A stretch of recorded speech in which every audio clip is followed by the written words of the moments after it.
Hãy subscribe cho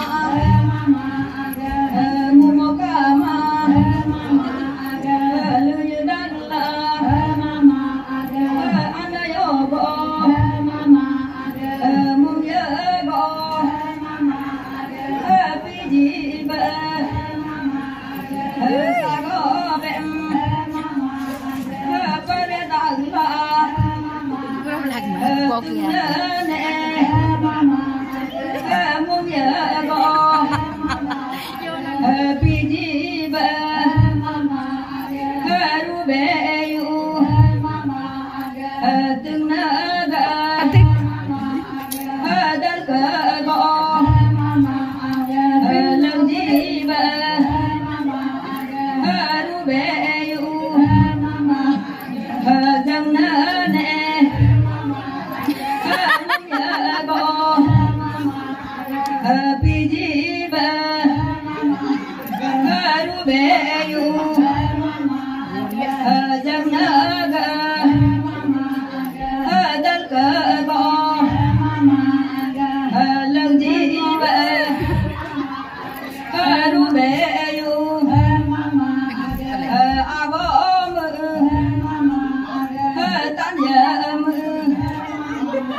Ghiền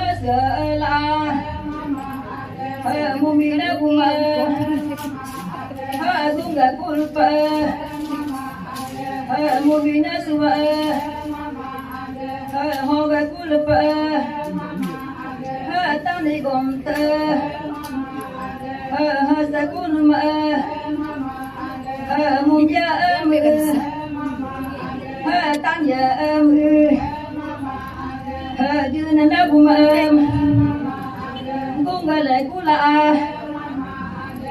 ta nên nó xưa hồ gần lại cũng là tan giờ ra cả lo nước mấy con mà gồm gì con mà mama aga anh nhắc cái ngồi lịch